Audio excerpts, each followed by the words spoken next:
final comic book movie of 2022, Black Panther Wakanda Forever, has dropped in theaters. So today I'm going to stop and rank every MCU villain from the worst to the best.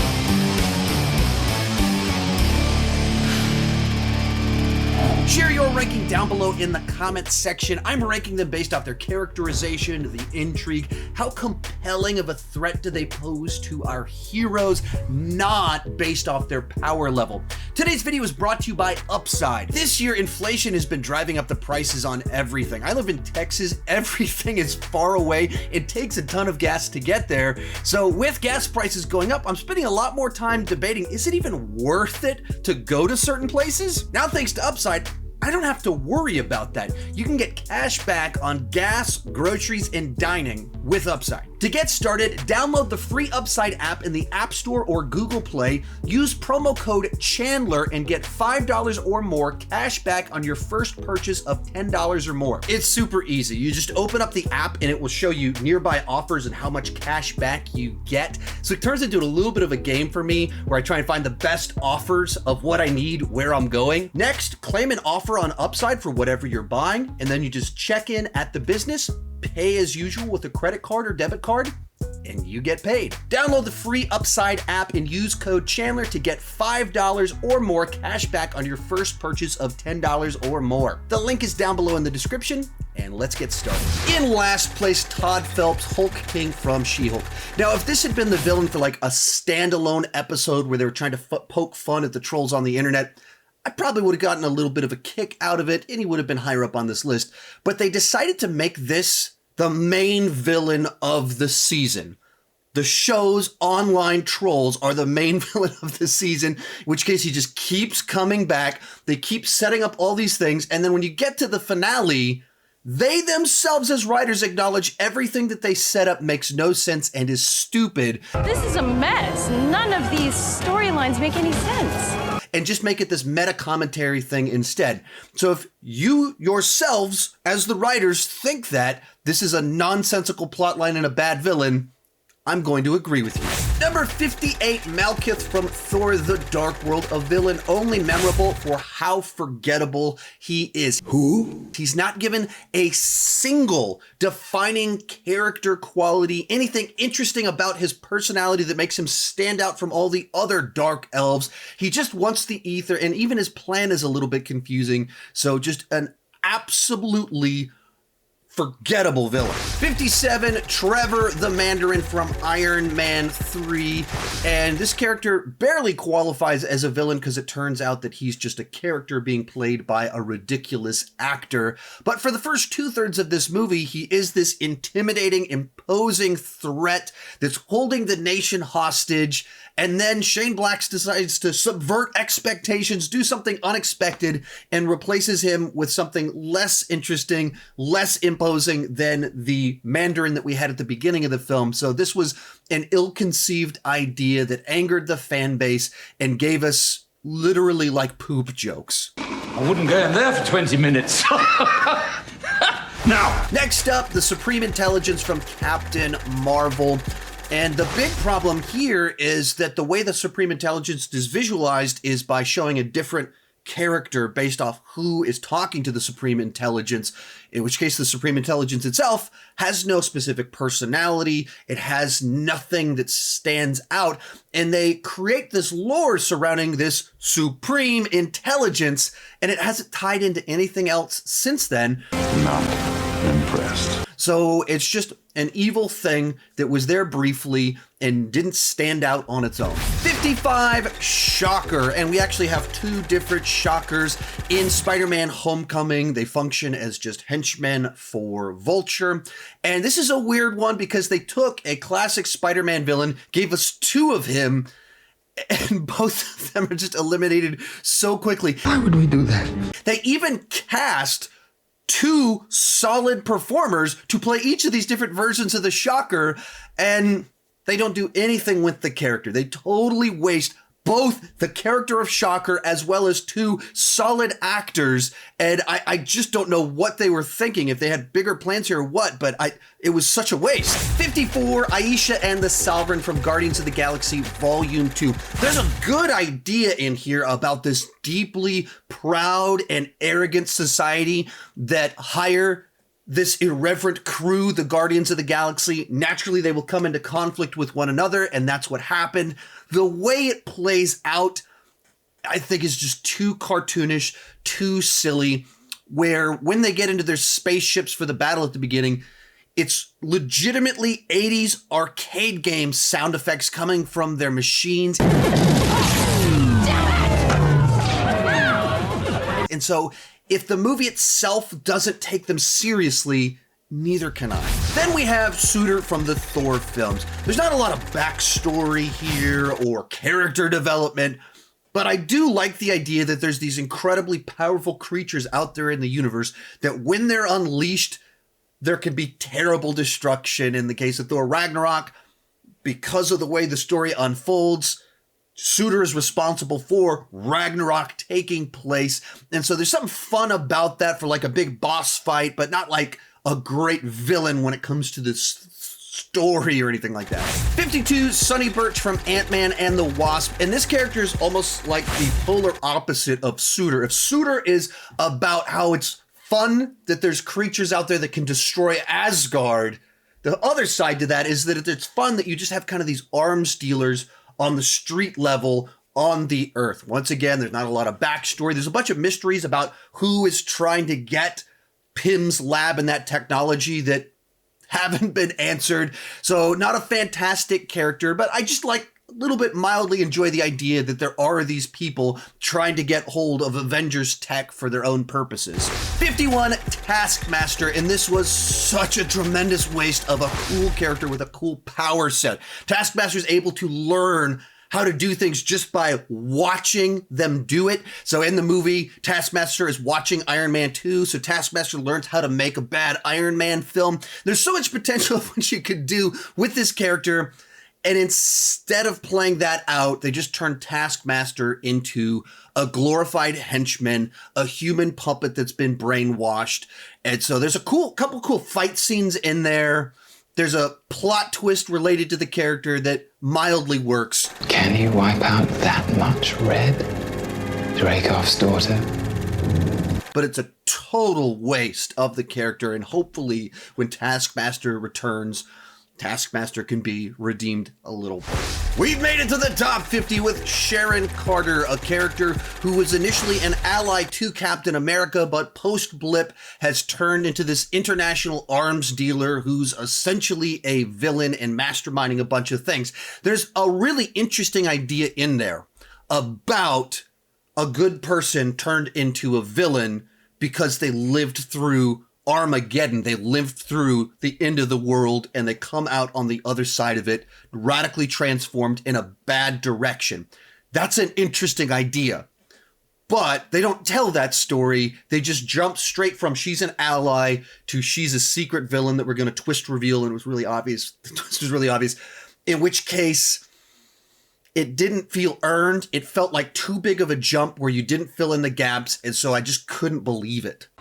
That escalated quickly. 49, Kaecilius from Doctor Strange. Once again, this is a character where there's an idea there that's kind of interesting. Someone that has been part of this world of sorcerers, has seen the hypocrisy, and then becomes a true believer in Dormomu and his causes and his purposes. There's something compelling about that, but he's not given enough time. And in too many of the conversations, there's a couple too many MCU-isms, cheap jokes, so where you really need to build up his story and character, they go for the laugh instead. So they cast a great actor and end up giving us a forgettable villain. Not a great plan. 48, TaserFace, the villain of the second act of Guardians of the Galaxy Volume 2. This is a character that the movie treats as a joke with a stupid name and low intelligence. He is able to get people to turn on Yondu. He does take a bunch of our heroes captive, so he's able to do something credible, but He's not actually a compelling villain. He is very much the butt end of a ton of jokes inside of this movie. TaserFace. Even his placement this high on the list is because he is memorable. He is this character that stands out for his stupidity, for all the jokes that people make at his expense and people laughing at him. So there he is. 47, Yellow Jacket from Ant-Man, and unfortunately for him, his plotline is essentially a poor rehash of Ironmonger from the first Iron Man. As a matter of fact, it was. Guy in charge of the company that wants access to the tech that the creator has, but he won't share. He just wants to make money, and out of jealousy turns into a supervillain and starts killing people. It was done better in Iron Man, and here it just feels like we're doing the same thing over again. He does get a cool final battle because of the Thomas the Tank Engine sequence, but other than that, another forgettable villain. Next up, Bruce Bloodstone from Werewolf by Night. Now, I was a big fan of Werewolf by Night. It's a cool experience, something different and refreshing in the MCU. But because it is only 50 minutes and introduces quite a few new characters, the characters themselves haven't been given enough time to have arcs and deep backstories and a lot of details, in which case our main villain, the wife of the dead Bloodstone who's running this hunt to get the Bloodstone itself, there's just not a ton there to move her way up on the list. There's a lot of things that are implied with the information that we do get, and I enjoy those implications and your brain's able to fill in some gaps.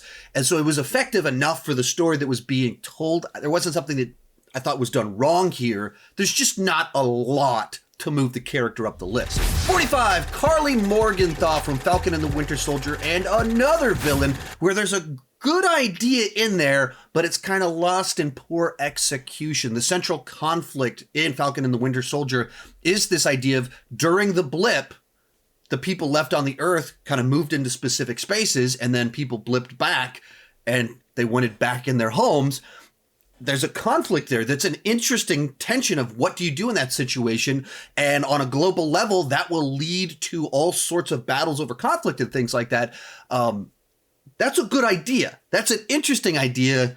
And then the way that it plays out, they were trying so hard to make Karli sympathetic that they forgot to make her a credible threat. Some of that is likely because they had to do some pretty significant changes to the story. There was apparently a pandemic plot line in the season. Not a great plot line for your show that releases during the corona pandemic.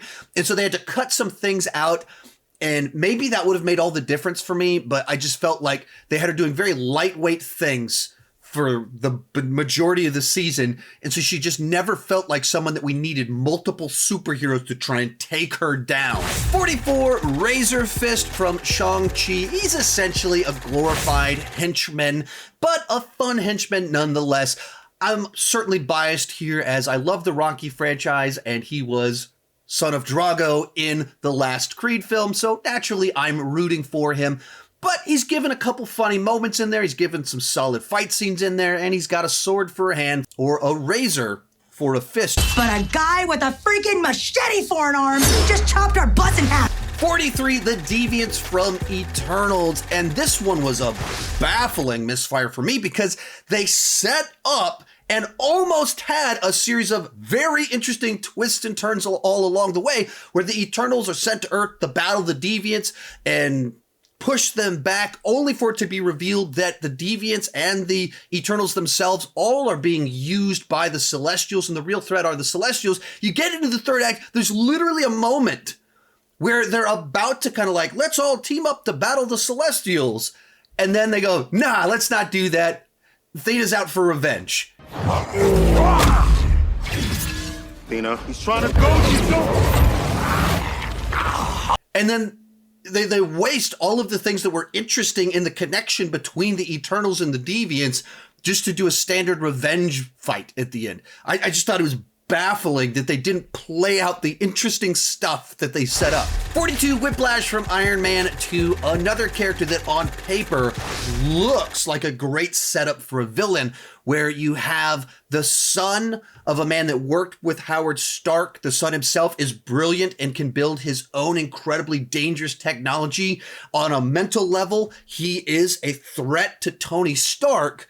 But then the story they composed, Tony never knows that he's out there until Whiplash is attacking. So Tony recklessly is driving a race car, Whiplash shows up, and he just has to fight him in that moment. Later in the film, Tony believes that Whiplash is dead, so he's not trying to stop Whiplash, and so he just doesn't pose an interesting threat. He's just in a lab for 85% of the runtime. He's in his personal lab, or he's in Justin Hammer's lab, and that's not interesting. It's not a good use of the character. 41, the tracksuit mafia from Hawkeye. I've said it many times before. I enjoyed Hawkeye because it is street level. It actually feels like a TV series. It's not trying to tell this big, gigantic story, in which case, just kind of this fun group of mafia guys wearing tracksuits that call each other bro. Bro, you're dead! Come on, bro! A fun little addition. Are they like fantastic villains that are super memorable? No, but do they fulfill the purpose that they're supposed to have in the show? Yes, they do. And because they're kind of victims of Ronin, there's an interesting dynamic that kind of plays in because of that. We've made it to number 40 with Aldrich Killian from Iron Man 3, and this guy is the syndrome of the MCU. And when everyone's super, no one will be. He's someone that was scorned by our heroes many years past and has become this cool supervillain in the present. And I mean, he works well enough in the story. He fits the movie that he's in. But when you're in a film that they set up a classic version of the Mandarin as this global terrorist and replace him with this guy, he feels very underwhelming in that context. So, and I'm also never been a terribly big fan of this particular villain motivation. I mean, it was done with the Riddler and Batman Forever and a number of other things, Electro in The Amazing Spider-Man 2. I'm not a fan of any of these versions, really.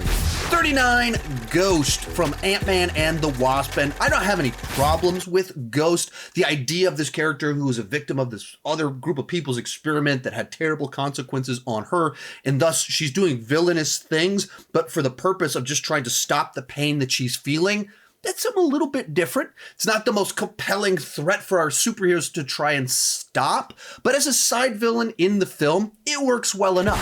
38, Dormomu from Doctor Strange, another evil looming threat in another realm, waiting for his opportunity to destroy our world. There's something about that that's very compelling, and because of the way that they use Doctor Strange to defeat him by doing this time loop that captures this incredible force in this one looping moment. Dormomu, I've come to bargain. There's something fun and interesting about that. But then we kind of forgot about Dormammu. That Dormammu should be much higher on this list, this much greater threat for the MCU as a whole and Doctor Strange, but they just kind of used him as almost like a background character until the finale of Doctor Strange. And then he hasn't really come back. Next up, Dweller in Darkness from Shang-Chi.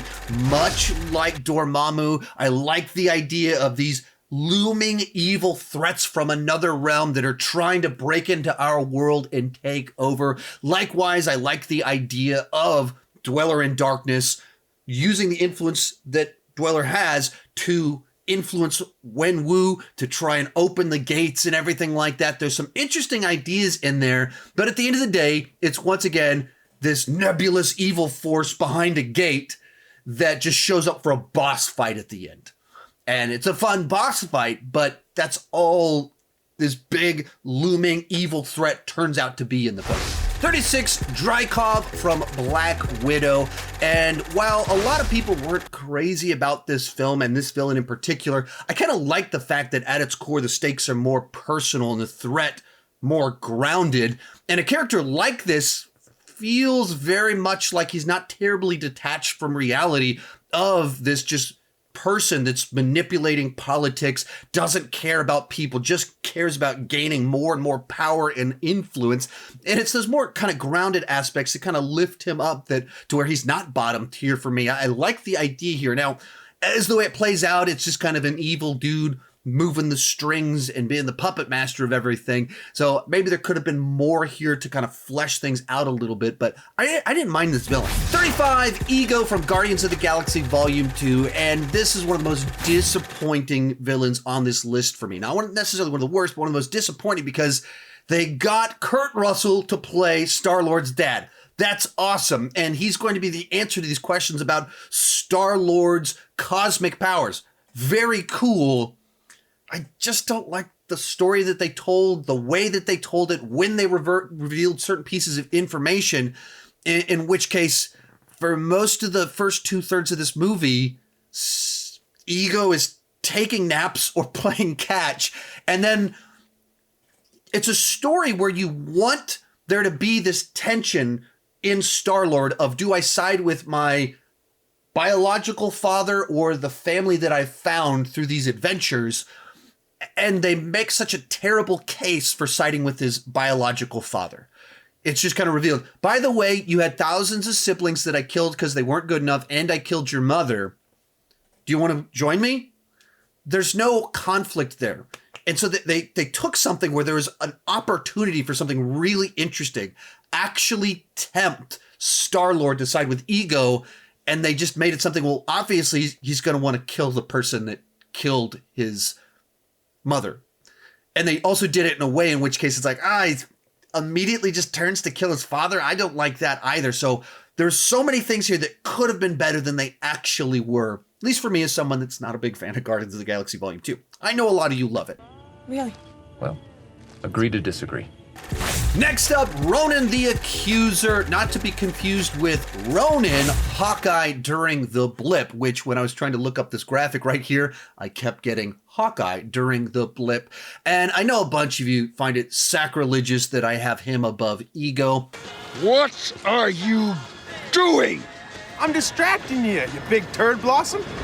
I understand, but I like characters that are true believers, that they have a value set that pushes them to extreme measures. And that's kind of what this character is. He believes in his cause. He believes he's been wronged and is justified in his actions.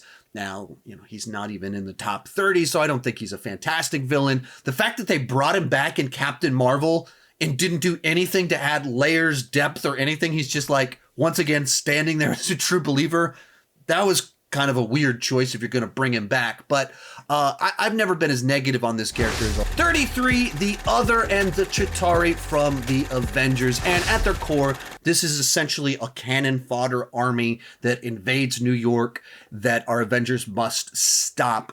And so in a certain sense, maybe they should be lower on the list. But when I think of like, what are the great final battles in the MCU? I think of the original Avengers. What's just like a really fun army to see defeated? It's the Chitauri. In which case, I can't put them bottom tier when they're someone that I really enjoyed the way they were used. Now, they have the advantage of being the first of that type of disposable army in the MCU. And so you can do it one time before it feels like it's played out and you're just being lazy. They got to be that one time. 32, Crossbones from the Captain America movies, and kind of like the face of the corrupt government agents, where he goes on all these missions working with Captain America. Superficially, he's a friend to Captain America, but as soon as Captain America's like, hey, wait a minute, you guys aren't the good guys, are you? He turns on him instantly, and now all of a sudden he's the villain to this person that he was doing missions with just 5 minutes ago. And so, like I said, he's kind of the representation for what the Hydra ground level troops look like in the modern day MCU era. And so that's what I enjoy about this character. 31, Yon-Rogg from Captain Marvel. Now, I'm not crazy about the movie Captain Marvel, but I think this character's fine. There's something interesting about the idea of someone that for years has been training Captain Marvel to control her powers in a specific way, manipulating her to do specific things, and in a lot of ways is a friend to her, is a mentor to her, does care about her, but he's also treating her as a weapon and as a tool. And it's that dynamic of a person that can have a personal connection to someone while also just seeing them as a means to an end that's interesting to me. Now, by the time you get to the third act, the movie makes it perfectly clear he poses no credible threat to Captain Marvel because, put up your dukes, let's duke it out. Turn off the light show and prove to me you can beat me without... And then she just goes, pew, and defeats him. Not much of a threat there, but the character dynamics I find that more interesting than the Captain Marvel character herself. We're in the top 30 with Najma and the Clandestines from Miss Marvel. And this one was a missed opportunity for me because I think there's actually a really good idea here in the origin of Miss Marvel's powers, why these characters are doing what they're doing that's not overtly villainous or wanting to destroy other people, but it's for their own self-preservation. There's good ideas in there, but it felt like this should have been the plot for season 2. And instead they like shoehorned it into the middle of season 1, in which case it's the microwaved version. It feels like they took it, put it in the microwave, cooked it for 30 seconds, and then we moved on, rather than slow cooking it over the course of the season. That's what this felt like to me. And so I was pretty underwhelmed by this aspect of the show. It's my least favorite part of the show, while at the same time being like, I don't dislike this idea, I just dislike the way you cooked it and delivered it. 29, Kingpin from Hawkeye, and much like I said in my heroes ranking about Daredevil, the ranking is based off their inclusion in the MCU proper, not based off everything we learned about them in the Marvel Netflix shows. Of course, if I included the Marvel Netflix shows, he shoots up into the top 5, top 3, easy. But as kind of this mysterious villain in the background of the Hawkeye show, there was some nice intrigue there. When his face is finally revealed, it put a big gigantic grin on my face. When they put him in Hawkeye, they did a more kind of cartoonish, comic accurate version of the character that's less grounded. So there was some fun that came with that. He's a snazzy dresser.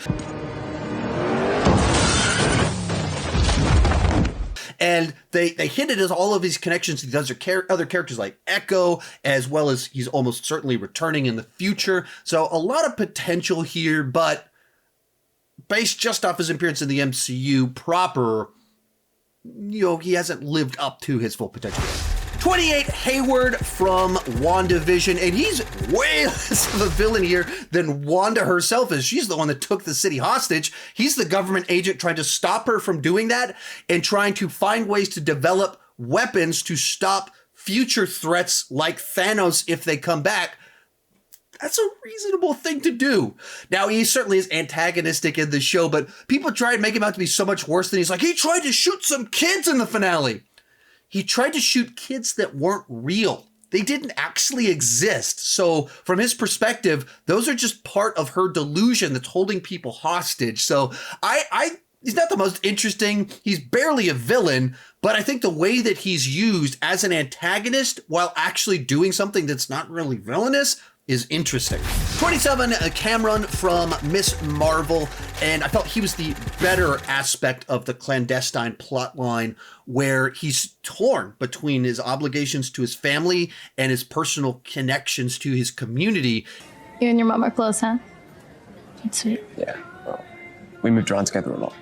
And the people that he's met, and that kind of makes it feel more relatable of being in a situation where you don't know the right thing to do. And you're trying to find the mix, the balance. And that conflict is what kind of elevates this. Still has the same problem with the whole clandestine plotline of just feeling microwaved to me. So, but I thought this was the better part. Then we have Abomination from the Incredible Hulk, and now he's returned in Phase 4. And what I enjoy about this character is that he is a soldier just doing what he's told. That's dialogue that he says in She-Hulk, and as he says it, you're like, that's right. I was a highly decorated soldier. Sent on a mission to take out a threat I thought I was the good guy because they pumped me full of that super soldier serum. He was a well-decorated soldier doing what he was told, and then Thunderbolt Ross basically gave him experimental super soldier serum that jacked him up. That's on Thunderbolt. That's not really on Abomination that he turned into this weird monster thing. And it also ties a little bit into things that were said in Captain America, the First Avenger a few years later about the idea that the Doctor wanted to recruit someone that hated bullies, whereas Tommy Lee Jones wanted to recruit someone that was this alpha male douchebag. And that's a little bit what kind of happens here, where he's given a wacky version of the super soldier serum. He is kind of this alpha male soldier guy that just wants any advantage to win the fight. And that has dire consequences when he gets that stuff. And so in general, I don't like the recharacterization in She-Hulk, but there are some ideas that are said in She-Hulk that do make this character better and more interesting and lined up kind of what I've always felt about it. 25, Arishem, the Celestials, a little bit of Icarus. I'm kind of bunching together a number of the different threats from Eternals here. And essentially, this is about the general idea of the Celestials who are responsible for kind of holding the universe together and finding these defenders that make that possible to hold back certain threats. But it comes at the cost of entire planets. There's something in that that's kind of interesting. It plays into this philosophical question of the greater good and at what cost needs to be paid in order to protect the whole. And can you kill 10 billion people for the sake of 1 trillion people? Like what point in time is it too much? And so there's something in that that is compelling and interesting. And even at the end of Eternals, they pause to be like, should we have saved mankind? Which as an audience member, that is a human on Earth, I'm glad that they chose to save mankind so that I could continue watching MCU movies. But that's the side to Eternals that I thought worked better, of some of those interesting big ideas that was represented by the Celestial. 24, Mysterio from Spider-Man Far From Home. And this one is so frustrating because with a better script, he easily could have been higher up on this list. Jake Gyllenhaal is just so much fun as this fake superhero manipulating all of these different forces and creating these fake threats. He does a great job and is having a lot of fun with the role that he's given. But as you move into the back half of the film and they kind of reveal his actual plan, it doesn't really make any sense. Like, once again, a villain is motivated by scorn for Tony Stark. Baby, one more time. And what exactly is his plan here? To convince everyone he's the world's greatest superhero in the post-blip world, so he'll be the head of the Avengers? Like, what's his plan for when a real threat happens? It just doesn't make any sense. And so they cast the right actor. They came up with a fun power set and a plot mechanism to make sense of how it would work. But his motivation and his plan make no sense at all. Next up, Zola from the Captain America films, as well as What If, and another one of these fun puppet master characters working behind the scenes, essentially just to gain power and manipulate situations to get the outcome that he wants. And those are just fun characters. And then they brought him back in What If. And since not a ton of people watch, I don't want to go too much into detail, but the idea of him living onwards after his death in analog form is extraordinarily important in the plot of the season of What If as you move into the finale. So he's brought back in an interesting way that they just found some clever ideas to play around with, and he was a big part of that in What If. 22, Ulysses Klaue, an MCU arms dealer done right. He's brought to life by the wonderful Andy Serkis, who just brings so much energy to this character. He's someone that's been working behind the scenes trying to get vibranium for decades, and unfortunately they killed him off because it would have been fun to see a lot more. 21, Arthur Harrow from Moon Knight, and this one's interesting because it's a character that held the position of Moon Knight before Moon Knight held it. And so he's someone that has a greater knowledge in a certain sense of this lore of Egyptian gods and takes it to a very different place than our title character does. And there's just something fun in a character like that. Now, I think that they didn't fully play out the story as well as they could have, kind of got lost. And so then it doesn't have as much of a payoff of him as a villain as you'd hope. but there's some ideas in here, and that conflict of the person that's been in that mantle before is what makes him interesting. We've made it to the top third of this list with He Who Remains, our prototype for Kang, the big bad for the current multiverse saga that we are in the midst of. Now, he's not full-blown Kang yet. He isn't that threat that we're going to see. He's just, once again, another one of these puppet masters working behind the scenes, except in his case, he was the puppet master controlling the timeline that stopped the multiverse from occurring. And he gets to a point in time where he's okay with, all right, I'm done with this. You guys can do what you want. So just like a fun addition that he was the mystery. He was the Oz, the great and powerful, that we get to see who's behind the curtain. It's him. And it's a tease for some even greater threat, but also just a fun payoff in Loki as well. 19, Justin Hammer from Iron Man 2. And I actually really dig this character. Some of that's just Sam Rockwell is very fun and charismatic. And a lot of that is that he's this really wienery guy that is so jealous of Tony Stark that he's trying to copy him, but he just doesn't have the talent to pull it off. Is that Justin Hammer? Right leg up. How did Hammer get in the game? Arm up. Justin, you're on TV. Focus up. He has the ambition, in a certain sense he has the resources, but he's no Tony Stark, and so he just goes to desperate places to try and top Stark, and in the end just embarrasses himself. And I like that idea, and I hope we get to see more of him. And there's a number of different directions you could go with Justin Hammer in a post-Stark world that could be interesting, and I hope we get to see it. Next up, the Red Skull from Captain America: The First Avenger. Now, Red Skull is the quintessential Captain America villain, but they didn't fully utilize him in the MCU, unfortunately. And some of that's just the nature of the story. The script that he was plopped into doesn't give him a lot of urgency as the villain in his story. But he is hunting down an Infinity Stone, thus a major piece of what sets up both the first Avengers film and, of course, Infinity War and Endgame. He's a major piece of the foundation for that. He is a threat for Captain America as someone else that used the super soldier serum in the early form of it. So there's some fun stuff in here. They got a great actor to portray him, but since Hugo Weaving apparently didn't like playing the part, he never came back, and so it's just, we didn't fully get to utilize our Red Skull. And I guess it was nice to see him come back in Infinity War and Endgame, but it wasn't really meaningful. It was just kind of like, oh yeah, he's out there, and now he's stuck at, the guardian of an Infinity Stone. So 17, the children of Thanos from Infinity War and Endgame. And essentially these are glorified henchmen, but very cool and memorable glorified henchmen, that little gestures like going like this becomes instantly memorable. They pose a credible and meaningful threat to our Avengers in and of themselves, but the mission that they are on even more so poses a threat to the entire universe.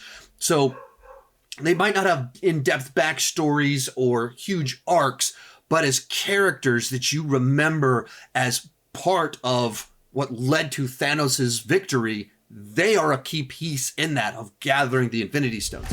Number 16, Agatha Harkness. This is a character that was just a fun side character for the first 2/3 of WandaVision. And then it's revealed that she's kind of this opportunist, that she's not responsible for Wanda taking an entire city captive, but she saw great power there and is power hungry, and so goes to try and leech off of that. It's been Agatha all along. And I killed Sparky too. And there's just something fun in that, of someone that just is looking for opportunities to pounce on top of them. Now, I have no idea why they're giving her her own show. She didn't seem like she's the type of character that can carry a show. But as an addition to WandaVision, someone preying on a situation, I like that idea. 15, Obadiah Stane from the original Iron Man. And I actually really like this villain, this guy that's playing this long game of working behind the scenes to build his own wealth and power through the Stark name. And when Tony starts messing with his plan, when Tony stops being clueless and stops being the playboy but gets invested in what is Stark actually doing, and realizes that Obadiah's this war profiteer, he turns much more overtly villainous. I like kind of that journey that he's on of just guy that with no moral compass, just wants power. I wish that they'd actually saved Ironmonger for the second film and make it a 2-movie arc of slowly turning this businessman into an evil guy in a suit. But still, I like this journey. Then we have Alexander Pierce from Captain America, the Winter Soldier. And the fun thing about this character is he represents kind of political corruption. This guy that is working in government that presents himself as serving one purpose, but actually is working behind the scenes for a much more nefarious cause.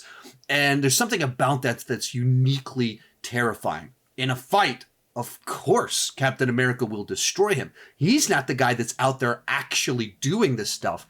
He's the person making the decisions to manipulate an entire nation and control it through what's kind of going on, and he's the face of modern day Hydra and all the corruption that goes along with it.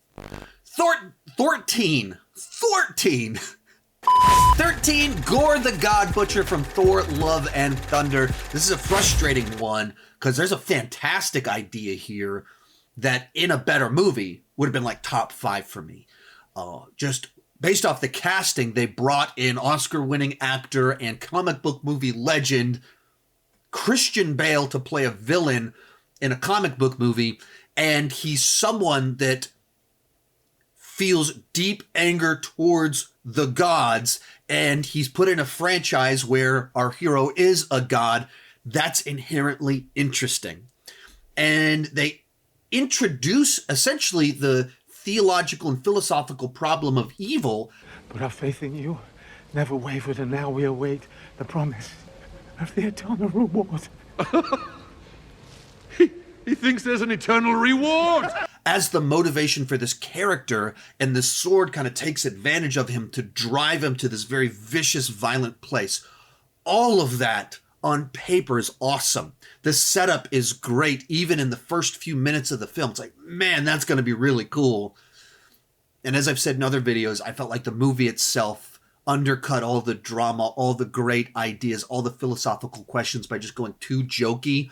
And the runtime of the movie is only about 2 hours. And when you put in 50 goat screams, you don't have enough time to fully explore this fantastic villain. And even in a movie that's about this butchering gods, they don't show him butchering gods. Like, they introduce Zeus and we don't see him go and butcher Zeus. And they visit all the places he's butchered, but we don't show it.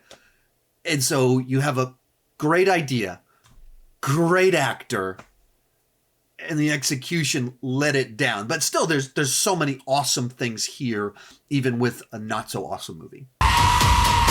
12, Hela from Thor Ragnarok and sister to Thor.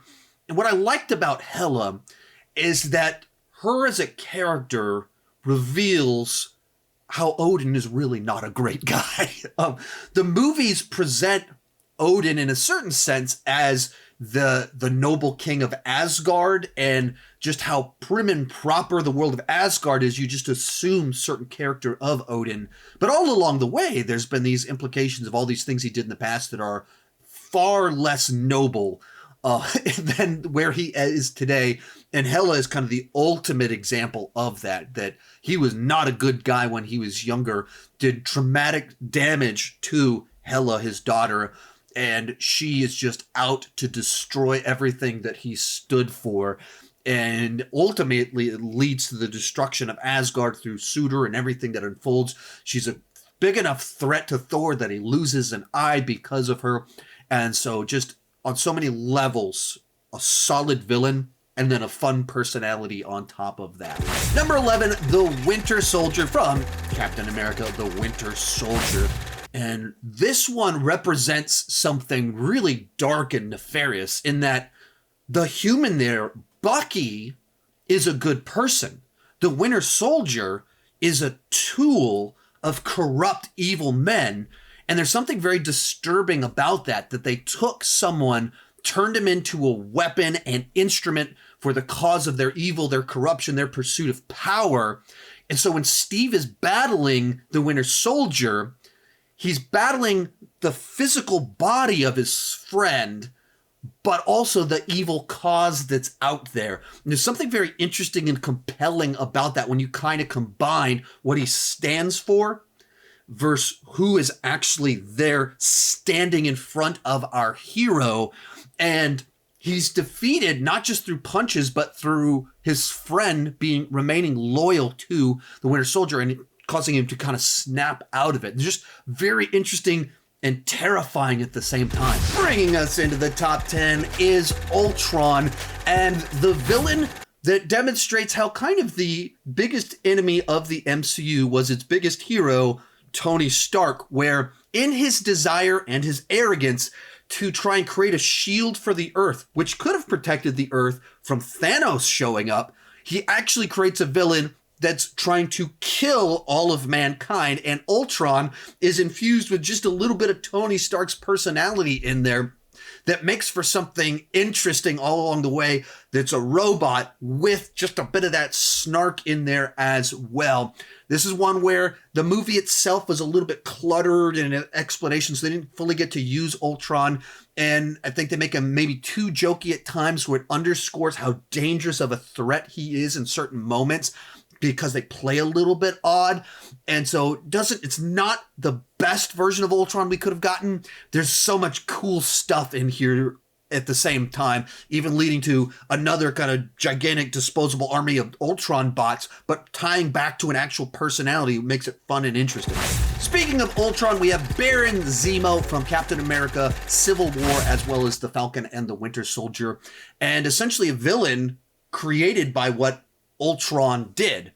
And Zemo, having seen the damage caused by these heroes and their arrogance, decides that the world shouldn't have these types of heroes out there, and comes up with this master plan to tear down the Avengers. He's not a character that can beat any of the Avengers in a fight. That's not who he is. He's the person that slowly causes their demise through a series of choices he makes. And when you think about the consequences of Civil War, breaking up the Avengers, that left our Avengers and the Earth vulnerable without a team that's united, and several Avengers being on the run, it created the opening for Thanos to step in and win the Infinity War. The trickle down of Zemo and his desire to destroy the Avengers was the blip. And that's where you realize, oh, Zemo's a way bigger part of this story than we realized. And he's got killer dance moves.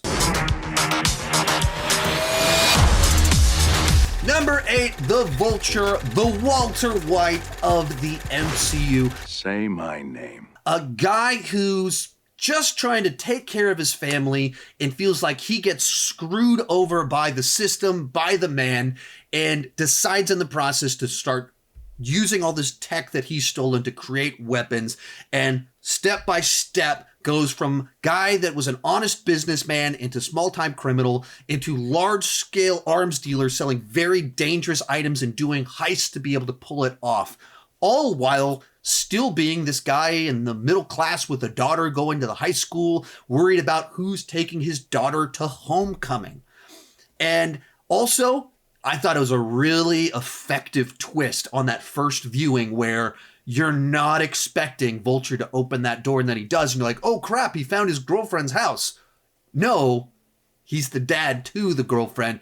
Very effectively done. Love Michael Keaton, and the idea of him playing a villain here just is so fun and elevates the material. But he's someone that's not. He doesn't have a big nefarious plan. He's not trying to blow up the city. He's just trying to take care of his family, and it leads him to really dark places. And I'm sure we're all excited to see him come back in Morbius 2. I'm not sure how I got here. Has to do with Spider-Man, I think. I'm still figuring this place out, but I think a bunch of guys like us should team up.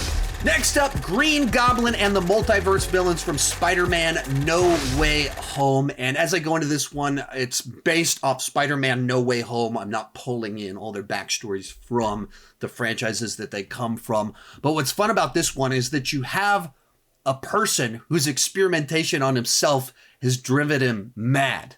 that he's not right in the head. He's trying to do what's right, and he's terrified. And in the process, like, you know, at the beginning, he's going to them for help, trying to figure out, where am I at? Where'd my son go? But the Green Goblin is in there and gets a hold of him and takes advantage of everything going on. And Goblin is such a fun persona, and Willem Dafoe is able to pull off these over-the-top characters that are so cartoonish but believable. They work. There's not a lot of people that can go, like, lean in that hard into the crazy and you buy into it. Poor Peter.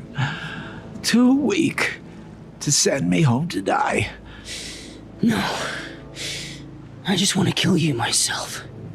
Attaboy. And he pulls it off wonderfully. And he's along the ride with several of these other villains from Spider-Man films along the way. And it was just such a delight to get to see them again and kind of explore them a little bit further. Number 6, Namor from Black Panther Wakanda Forever. There's a batch of people on Twitter arguing that Namor isn't a villain and he didn't do anything wrong. And I would argue that you can sympathize with the character, understand their motivation, in a certain sense, root for what they're doing, and at the same time acknowledge that trying to force a country to go to war with the rest of the world is a villainous thing to do. Demanding that a country kidnap a girl to turn her over to be murdered because she invented a metal detector is a villainous thing to do. And killing the queen of a country is a villainous thing to do.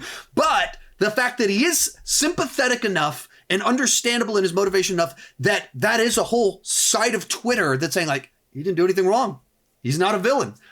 That's when you have someone that has a complex backstory to where you understand why he holds the rage that he has, why he feels defensive of his country, why he believes that he has to go to extreme measures to protect his people from the rest of the world. When you understand all of that and can see where he's coming from, that's where you have a great villain. He's the hero of his own story, trying to protect his people.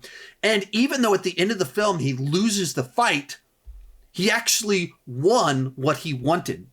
He obtained what he wanted, which is Wakanda being sympathetic towards him and working to protect his people and his country. He got what he wanted while losing the actual fight with Shuri and getting toasted by the Jets in that film. In 5th place, Killmonger from Black Panther. And one of the things that Ryan Coogler did so well with both of his films is creating villains that need to be defeated. And by the end of the film, they are defeated, but at the same time, they win some victory along the way. And in the case of Killmonger, he's a very bad, angry dude that wants to wage war on the entire world.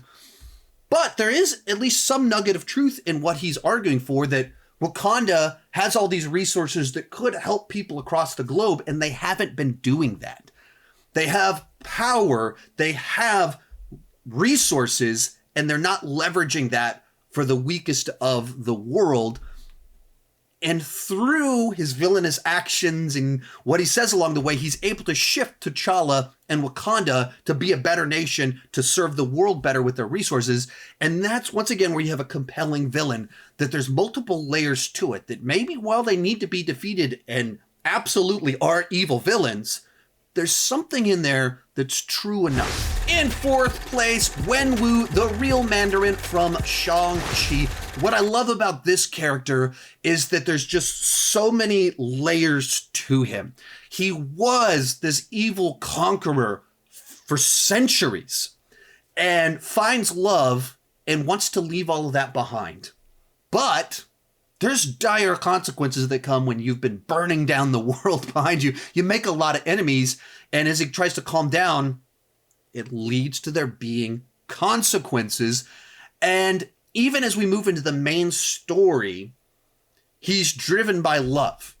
He's a guy that doesn't know what that looks like, how to do it properly, doesn't know how to be a dad, but very normal human emotions of that sense of loss, trying to get it back, leads him to being deceived by something, leads him down a path that's very dark because He can't see the truth in front of him because he's blinded by hate, blinded by love. And all those layers are what makes him complex and interesting. And when he's battling his own child who can see the truth of what's happening when he can't, it's all of that that makes for this compelling villain that could lead to terrible things happening. He poses a credible threat, but there's also just very personal stakes in there too. Real quick, before I give you my top 3, remember to join me down below in the comment section. If you're up for the challenge, share your ranking of all of the MCU villains, or who are some of your favorites, who are some of your least favorite. Also, if you enjoy this type of content, I've done a ton of Marvel rankings, the movies, the heroes, the final battles, the post-credit scenes, the Stan Lee cameos, the phases, all of that fun stuff. I've also done individual spoiler reviews of all the movies, so if you want to hear my in-depth thoughts about all of this stuff, you can check it out right up here in these 2 playlists. In third place, the Scarlet Witch, a character who's absolutely fascinating because she's not out to be a villain. She doesn't perceive of herself as a villain.